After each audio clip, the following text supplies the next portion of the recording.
From the first day of summer through the beginning of fall, container gardening is an easy way to add natural beauty to your deck or patio. Cathy Testa is a professional designer of landscapes, gardens, and container gardens, and she's here to share 5 must-dos for successful container gardening. Cathy, welcome. This is so fun, and it's so pretty, let me tell you. Thank you, Teresa. I'm thrilled to be here. How did you get into this?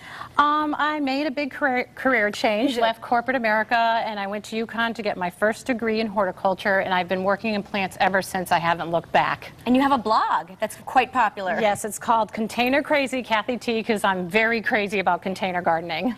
And you'll actually show people how to do this? You'll come out and do parties and that type of thing? I do container garden parties at people's homes. You invite your guests, you're the host, I bring tons of plants, and I give all the instruction on design and the how-tos. I love it. Well, let's get started here. Show me what we have. Okay, I have 5 musts for success, and must number 1 is appropriate drainage. A lot of times people will buy pots at the store and I'll have a little tiny hole like this. Is that good enough? That is not good enough. It's insufficient even for a small pot like this. So what you want to do is drill several drain holes in the bottom of your pot, and like this one, and you'll see they're about the size of a quarter, and I have 5 to 6 holes there in the bottom. Okay.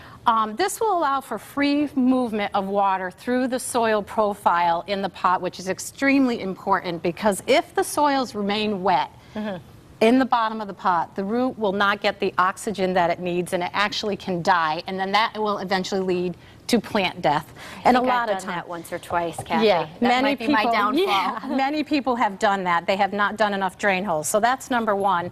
Another really good tip is sometimes when you put containers on your deck or patio and you don't elevate it a little bit, there's a seal that forms and the water doesn't freely drain through the pot. You want free movement of the water through the soil so that the soil gets air, because the roots need oxygen. Got it. Okay. Okay. That goes back to the drainage, right? Proper drainage. Right. And a lot of times, just a quick tip, I use these little fabric sheets. They're used fabric sheets to cover the drain holes so the soil does not fall out, but still free water flowing through there. Sure. Now, the second must do is using Soilless mix, and that's the key word. Soilless mix, specifically designed for container gardens and pots, your patio pots, does not contain any real soil at all, and that's a big surprise. See, this confuses me. How does the plant grow? How does this all work? Exactly. So what happens with soil from the ground is it's too compact. Feel how heavy this is. Yes. It weighs like 2 pounds. This is soil from the ground.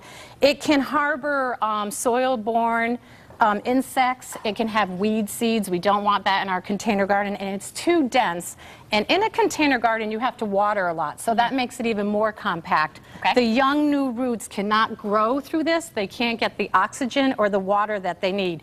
Do not use dirt. Dirt is a 4-letter word in the world of container gardens. All right, what do we use instead, Cathy? Okay, we want to use that Soilless mix that's specifically formulated for container gardens, and you'll see how light and fluffy this is. Feel the weight of this compared to the dirt. Oh, wow, and it's the same amount. It's the same amount, and it contains no real soil. What we have in here is peat moss, bark fines that's very well ground, and also additional ingredients like vermiculite and perlite. Those little white pearls right there is called perlite, and that gives the pore space, P-O-R-E, to the soil so air can get to the roots. Okay.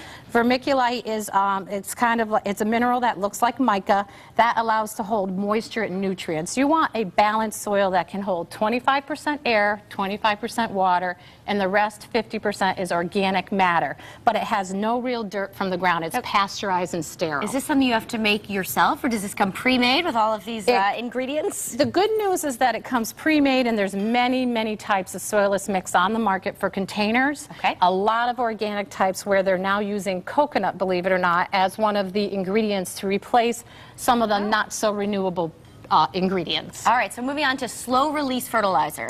Correct. Now, once you have the drain holes, the right soil, you want to add slow-release fertilizer. It comes in this granular form, and they call these little, prills. They have nitrogen, phosphorus, and potassium that slowly leak out of the prills in the soil. So you add this to the first 1 to 3 inches of the soil, which you can go ahead and sprinkle this on the pot. Oh, you're going to put me to work here, Cathy. And as the soil temperature warms, the nutrients are released continuously to the plants, and it's very helpful. Okay. And it'll feed your plant for about 3 to 4 months. which is our season from May to September. All right, so we have to water now. Can you water Yes. too much? Yes, you can. Okay. And that's must number 4. Forget container gardening if you're not willing to water. Now, a lot of people who don't like to water, what they do is they overwater it. They soak it to death. And again, now you're not allowing that air to come to the roots at the base of the soil. You do want it to dry out in between watering, not bone dry. So a good tip is follow a routine. Water in the morning. And you can insert your finger into the soil if you're not sure, like 2 to 3 inches. And if it's moist, it's probably okay. Oh. Also look at the plants. If they're healthy and If they're perky, drooping, that might be it's a big sign. You need some water. Great. Right. And you say it's important to use big pots. Big pots, that's must number 5. People fear buying big pots. Let me tell you, if you get big pots, first you make a big statement in your garden. You have more soil mass, so the soil won't dry out as quickly. And I like to use a lot of big tropical plants like bananas and elephant ears, and they grow really quick. Why not make it magnificent for the season? Absolutely. Well, we have about a minute left. This is Okay. not finished yet, right? This container garden is not finished, and I thought, Teresa, you might want to pick out some Yes, 'cause I complimentary. have a green thumb, You have Cathy. a green thumb. So I'm going to put these on. we have several different plants here, a begonia, portulaca. This is phormium, which is really nice and spiky. I like And the some- portulaca. Is that what you called it? Yeah, and we like saying portulaca. It's pretty. I like the yellow for summer. Right, and what's really nice about this is you're picking up the yellow of the gaillardia, so you're actually echoing a color in the design. Good choice. Ah, thank you. You're welcome. So, do we have to dig a little, I'm assuming? Yes, you're going to have to dig a little, and I will get you this tray here so you don't, and make a nice pocket. Okay. And we gently flip it over like this and gently take it out. Okay. And if you find the root ball is too thick here, it is okay to break away a little bit of that soil, and then you insert it into place and tuck it in there. We might want to also add this begonia for some red. I'll put that in there. But you know, Cathy, we're just about out of time. And Okay. of course, your blog is Cathy's blog. It's Container Crazy. The blog is Container Crazy Cathy T, and my website is cathytesta.com. All right, I'm going to finish this as we go out to the commercial break. But